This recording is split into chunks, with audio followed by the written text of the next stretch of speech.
The book is designed to give the archery student the basics of the mental game.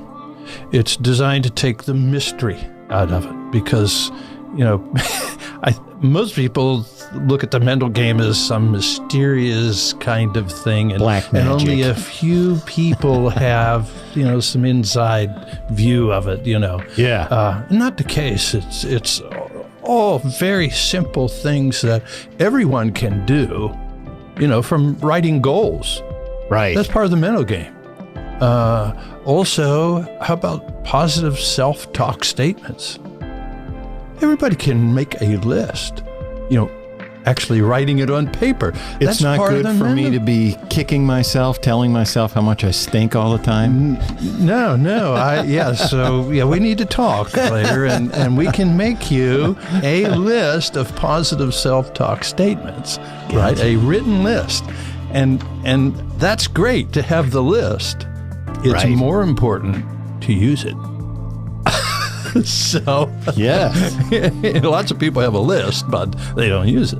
I liked your explanation. We were talking before we started where you said, it says building mental toughness. Right. And explain, because you were saying, what is that? Yeah, what do coaches mean and sports authorities mean when they say, well, you got to be mentally tough? Building mental toughness. What is it? Yeah. Other coaches will say to their students, keep your head in the game. You got to stay focused. What does that mean? Yeah. Those are undefined terms. And until you define them, like teaching mathematics, until you define the terms, your students don't know what the heck you're saying. Gotcha. Yeah. And so, what does mental toughness mean? Yeah. What does So, before we get to that, I got a question for you. Okay. All right. I ask all my students this question. Gotcha. So, when you're in the middle of a tournament, okay, so let's say it's a 3D tournament. That's what's going on right now. So you step up to target number 9. Right. You've set your sight. So knock the arrow. Right. Set your hand, set your posture, raise, draw the bow, anchor. You should be transferring your holding effort into your back.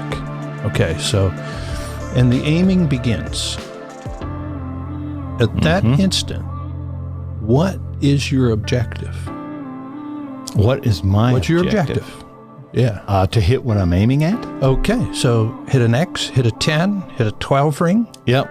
Okay, so that's what most people answer. Okay. All right. Now, that's what happens after the arrow has left the string, isn't it? Yes, it is. Okay, so you're thinking in the future. Uh-huh. How much control do you have of that arrow after it leaves the string? 0. Okay, none. So we have your mental focus, what you're assigning your attention to, on something in the future that you have no control over. Gotcha. So let's backtrack. Let's get to that aiming thing again. Here you are in the midst of aiming. Your back is loaded. You're beginning to execute the shot. You ought to have your mind on that in the present. Right? So you want to be present thinking. Okay. Now, you can think a lot of things in the present. Yeah. Like, did I remember to put underwear on today? Although important. Maybe not relevant maybe not. right now. But that's not going to help you make a shot. Yeah. Not going to help you make this shot. So, you want to be thinking in the present on the process that you use to execute the release of the arrow. Gotcha. Okay, so we want to be thinking in the present on the process. Now, what is mental toughness? I define mental toughness in the book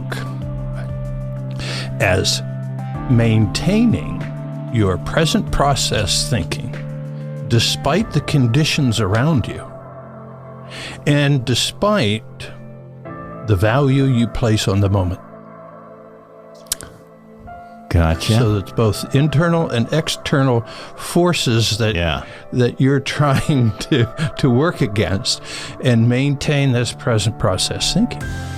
So when I'm saying, man, I really need this 12. You're screwed right there.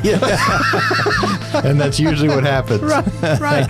Yeah, because you're not thinking in the present. Right. So you have to know what you have control over and what you don't have control over. And